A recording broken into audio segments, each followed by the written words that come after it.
just saw an article that Microsoft unveiled its own Java distribution. Why? Isn't that C#? What's it called? Well, they can now that Google isn't getting sued for billions for replicating the API or something.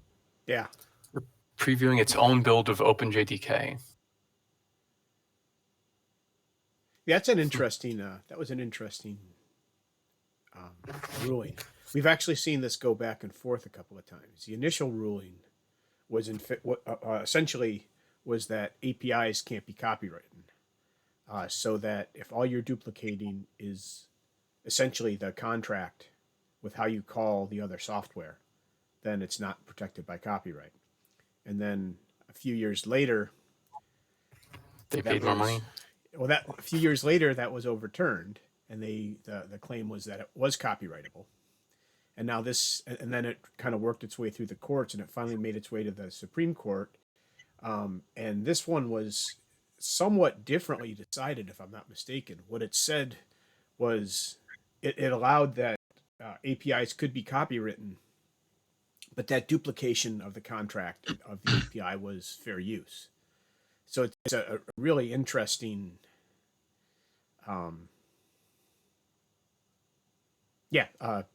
result from all this, I thought.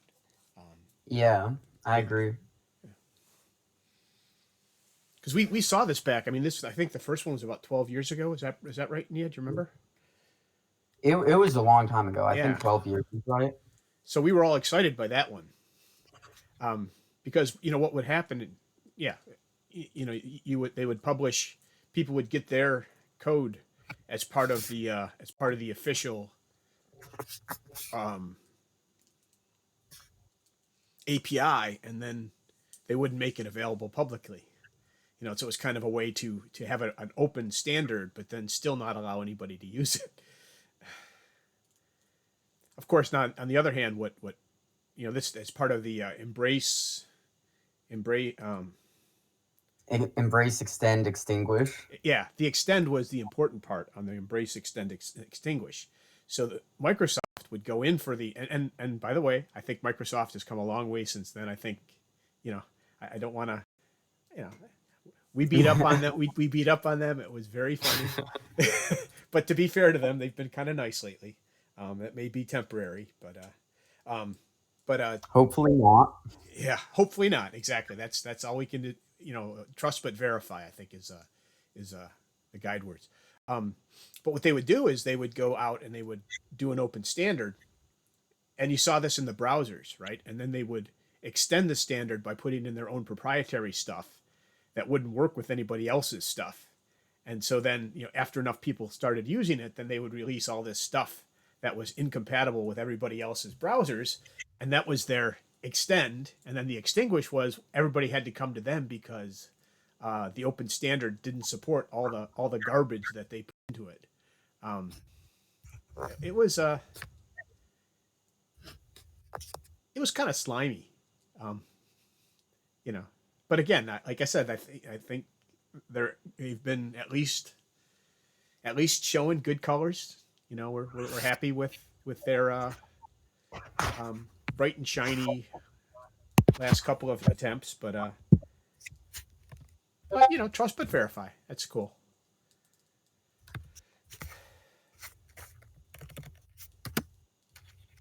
All right, sorry about that. We had a little segue there. It doesn't look like we'll. I guess might as well start now. Thank you to everyone who is here. Looks like we got maybe half, or less than half. A couple of short things that we wanted to get through with everyone today. So firstly, of course, how our small groups are going. So yeah, if you have not given us an update yet, please do so in the Mentors channel. And thank you for grading the mid-year review status updates. It does seem like not a large percent of students took advantage of this, at least in the small groups I was looking at. There are a lot of people who just submitted normal status updates, which was totally fine. So I guess curious to know anyone's opinion on that, whether you think that was, or whether you saw that in your own small group, or whether you think that was from us not making it clear enough, or from people just not wanting to take the time to put all their links. My take is that there were like none in my small group, if I remember correctly. And my guess is that it's because we made it optional this semester, whereas it had been not only mandatory, but had been separate from the status update previous semesters. It was like a second assignment along with the status update. And I think that making it optional and folding it in with the status update this semester is probably, everyone, the people who didn't hear it during the meeting and then didn't see or heard it and forgot it and then didn't see a second gradable and submittee just would submit a normal status update and there would be no way for them to tell that they could have submitted anything else. That's my guess. Okay, so that's my bad. But it was an experiment that apparently. I think that you're probably right, Nia. And next year we will require, or next semester we will require it, or we'll do the same thing we've done previously. Make it a separate submission, and we'll mark it as required. Although since it doesn't count for a grade, it doesn't really. A 0 on something that doesn't have a grade is. Maybe we should even go so far as to mark it for against participation or something. But yeah, thank you for if anybody else has any opinions on this, please let me know. But right now, if what Nia's saying is the general feel, it's a failed experiment. It was meant to make things simpler, but it appears that it's simplified it so much we got no use out of it, no benefit out of it. I will say there were, at least, there were students in my small group, and I saw in a lot of other small groups that when they did do it, did put a lot of effort into it. So yeah, maybe it wasn't taken advantage of as much as we wanted to, but there were definitely people who wanted that feedback, and that was useful for them. But yeah, the middle of the semester sprung up on us, kind of caught us by surprise, so. Yeah, I don't think it was a total waste. Okay, well that's good to hear. No, I agree. It wasn't the people who knew about it and remembered to do it took advantage of it and I think got a lot out of it. It's just unfortunate that there weren't more people who took advantage of it.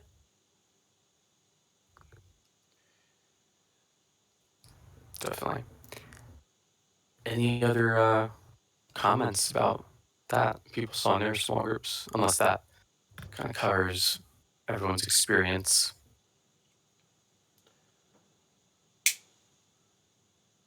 Okay, let us know at any point if something comes up. But also, so thank you for grading those, and we do have a few more status updates though before the official end of the semester, so please make sure you're staying on top of those as well. Thank you to everyone who's already kind of ahead on grading for that. And I guess while we're on the subject of kind of mentioning all that, earlier today in our coordinator meeting, we started discussing the summer semester, and we want to send out a call for mentors or really just ask around whether people are available and interested in mentoring over the summer. Presumably, if you're in courses over the summer, but I guess that's not really a requirement. I guess, Professor, you can speak better on that.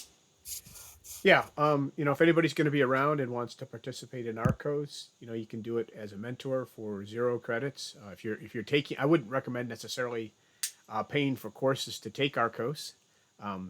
You're certainly welcome to if you'd like, but summer courses are relatively expensive if you're just taking 1 or 2. But again, you would be welcome to. But if you're interested in helping out, we certainly could use some help. And if you're going to be around, we should be at least partially on campus. I'm currently marked as hybrid, and I'm still trying to figure out exactly what that means with regard to RCOS and what we can do, how much we can do and how much we can't do. But again, like Frank says, you don't have to be officially on campus. You don't have to be doing it for credit. Please let me know. We're looking to get some people in, particularly if you have any rising sophomores in your groups too. I'm sorry, rising juniors. Kind of let them know as well that this is going to be going on, and they're, they would be welcome to kind of assume a leadership role if they're qualified and everything. So You mentioned there are probably just under 70 students enrolled for the summer, right? So it's not even that big of a semester, so it's Yep. wouldn't be that bad. Yeah, and it's kind of fun. The summer semester of all the stuff that I've taught over the summer, it's not so bad. It's kind of much more easygoing than a lot of the things that are going on. So instead of having that incredible sprint that you guys have to do 12 weeks and 15, we are much more. It's much easier for us to kind of be flexible in what we do. So Yeah. So we'll be sending a form out for that soon. We'll probably post it. Yeah, we'll probably post it to the whole RCOS audience. Will probably have a question there that says, have you been a mentor in the past before? How long have you been in RCOS? So keep an eye out for that. And as Professor Turner said, if you know any promising people that you happen to know will be available over the summer in classes over the summer, suggest that they become a mentor. And besides that, we are getting to final presentations now, so please let your small groups know they need to choose a time for their final presentation. Last we saw in the meeting, there definitely were a lot of projects that still haven't chosen their slot, and there's a very limited number of slots. I think we only have one per project. I don't think we have any extra slots for people that kind of have preferences if they're the last ones. That's correct. There's just as many slots as there are projects. Gotcha. There are a lot of projects. So we're going to remind everyone on this Friday meeting. But if we see kind of after Friday, if you see that projects haven't signed up, or even just in general, remind your small groups to sign up. And then as they start making their presentations, what we usually would do in person is, I know in the past we've required small groups to demo their presentation with their small group mentors. Not the most feasible nowadays, of course, but please do ask your projects in your small groups to send you links to their final presentations. If not, them having a little meeting with you asking for feedback. But at the very least, ask them to send you their presentations, review them, make sure they meet the very standard outline guidelines we have for presentations, those categories on the handbook, and give them some feedback. So that is going to be more useful than ever when everyone's online. So potentially people might prepare a 20-minute long presentation and not realize, unless you, their mentor, reaches out to them and lets them know that their slides are too long. Yeah, each project is capped at 10 minutes each, and we're definitely trying to stick to that as we're basically run up to the end of the class every time.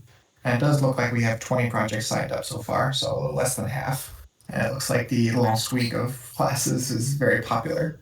So only early times left now, pretty much.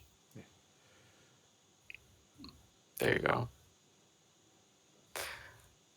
Anything else to add to that? Other coordinators, Professor? No, just dry runs are a good thing. If you can get your groups to prepare early enough, let them talk to you. It helps. You can definitely tell the people who prepared the slides the night before and didn't practice from the people who worked through it and worked out some of the timing issues, and everybody knows when and when they're supposed to talk and what they're supposed to say. definitely makes for a much smoother, very much smoother discussion. So Definitely. And if you get questions that you don't know the answers to in terms of like specifics for what we're expecting for presentations, pass it on to us or ask in the mentors channel, right? You're not expected to know everything. And especially if something in the handbook isn't super clear and you're reading through it, that's a us problem, right? And it's super easy to change the handbook in like 10 seconds. So please reach out to us if you think something's not clear that you come across or any of your mentees ask like, hey, this isn't clear on this page. That is super important for us to know. yep. One thing I'm going to add in there is just as kind of a hint. We ask for something about community, right? We're trying to build up open source communities. There's no right or wrong answer as to what they're doing for community, but it includes things like, you know, how is our repository organized? Does everybody check in, or do you have a blessed repository? Do you need pull requests? Do you have a code of conduct? Do you have contributors guidelines? Small projects don't need to have probably any of those, but they have to have at least thought about it, and they should at least say, we're a small project, we don't have to have any of this. You know, projects that have been around a while should probably actually have a lot of that stuff, and probably do, because if they've been around a while, they've managed to build a community or managed to sustain a community, and these are parts of the things that actually help you sustain a community. So, you know, sometimes I think that's the one that I mark off points for the most is just forgetting to do any mention, you know, amid all the cool technical things, to do any mention of the fact that this is an open source project and they had to take some, or they had some consideration for building community. So I just want to make sure that you guys know that and kind of, you know, push that along. That's one of it's the easiest. It's a very easy one to get points for. You don't have to be brilliant on it. You just have to address it.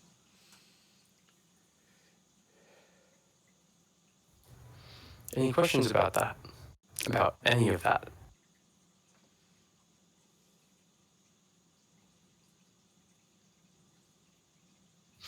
Nothing super, super new compared to previous semesters. Just, you know, odd circumstances. We are getting close to the end. Yes. I look forward to next fall in RCOS. Yeah, back in Much the more saddle so again. than any of my courses.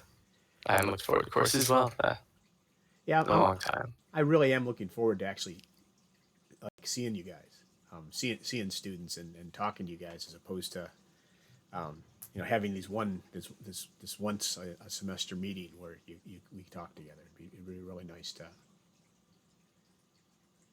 be a group again. Definitely. And any questions or any issues with small groups that people want to bring up?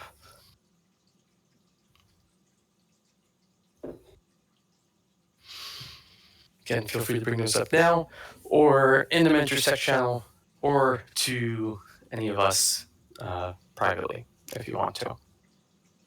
But yeah, looks like everything's chugging along as best as it can. That was everything on our official little agenda. Anything else we need to hit?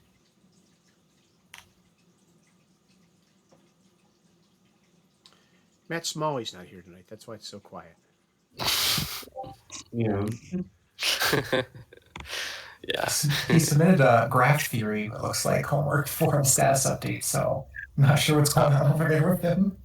Oh no. We should reach I'll out. reach out to him about that. Yeah, Perhaps. I've been talking to him about graph theory. We're commiserating, so yeah, I'll make sure. Okay. As far as I'm aware, he does the status updates, so I don't think it really matters. It's probably just for one of the forward rocket anyways. That's probably what he's doing then. Yeah. That would be my guess. He doesn't strike me as someone to not follow along with the No, yeah, he has requirements. very good status updates prior. Well, But yeah. But we want to make sure more than anything that he didn't submit his status update to his graph theory. That would be bad. Okay. They are very harsh graders, I'll say that. So I've been asked by a lot of sophomores second semester freshmen, rising sophomores, about how hard it is to go on from data structures into the rest of the classes. And I've been telling them that if they've gotten through data structures, they've gone over a fairly substantial hurdle. And their courses are harder, but they'll be better prepared for them than they were prepared for data structures. And by the time they're seniors, they'll look back on data structures and laugh at how hard they thought it was. Am I telling them the truth? I haven't had to take these courses. I thought everything was downhill after data structures in terms of difficulty. I remember data structures being not extremely hard, but definitely a ton of work. And then everything after that didn't seem so bad. Yeah, I do My remember opinion was feeling. that Go ahead. data structures was a lot of work. But like conceptually wasn't hard, but also I thought that I definitely had an advantage from coming in with, any amount of experience. I definitely Yeah. wouldn't have wanted to go into data structures without any experience. I'd probably consider us the exception. Yeah. But then everything after data structures conceptually I felt it had a tendency to be harder. But wasn't as heavy work wise. Right. Like I thought that Fox and Comporg were maybe not the easiest, but they were, they almost felt like a step down in difficulty in both regards from data structures. And then Algo and Psoft was, I think, also pretty easy, but Algo I felt was very hard. I think it's a very individual thing. Okay. So I wasn't too far off with what I'm telling them. One of the things I found, one of my observations after years and years of school was that it was easier to take a 6,000 level course than a 1,000 level course. Because that's nice to hear going into 6,000 courses next semester. well, the reason that I felt that way after a while was that conceptually the stuff was more complicated, but the amount of work required was not necessarily on a par with, the amount of work required was less, and it was much more focused. So you could concentrate on the subject at hand. Now that your mileage may vary, but I don't. I think that it's a different conceptual thing. You're trading in a lot of work and a lot of survey type material for an in-depth understanding of something that maybe you need less homework to prove. I agree. I feel that part of what made data structures hard for a lot of people was jumping from memory management to different types of Right. trees, linked lists, and doing them all in the same semester. Just doing memory management was probably not amazing for most people. Yeah, I think. Personally, I would have saved the memory management stuff for maybe Comporg, honestly, but that's my opinion. Cool. All right. I'll tell you that when the first time I taught a course in C++, I taught it at HVCC. And after giving the first lesson on pointers, I guess it was actually raw C. After giving the first lesson on pointers, there were so many completely blank looks that I gave essentially the same lecture over again the next time. I embellished different parts of it to try to, it wasn't until that second one that I actually got people understanding what pointers were. So I can commiserate with both sides, teaching and learning it. So.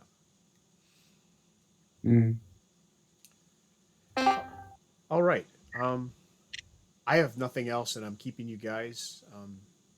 Here. So yeah, so you guys may as well go scatter.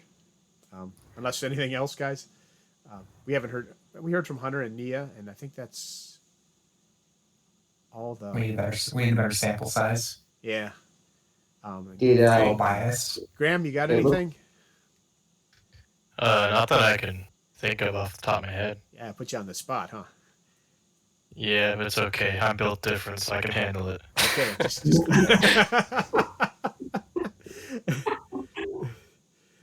All right. There's Matt. Matt's in here. Alice came in. Yeah. Much better showing now. Now I feel better. Did you record the meeting? Yeah, I'm gonna post it. Nice. Hopefully the audio came through. I think I fixed that, but we'll see. Do the levels look okay at least? The levels That's look generally fine how I in my judge, recorder. as long as they're wiggling. Yeah, the levels look fine. Say something. Something.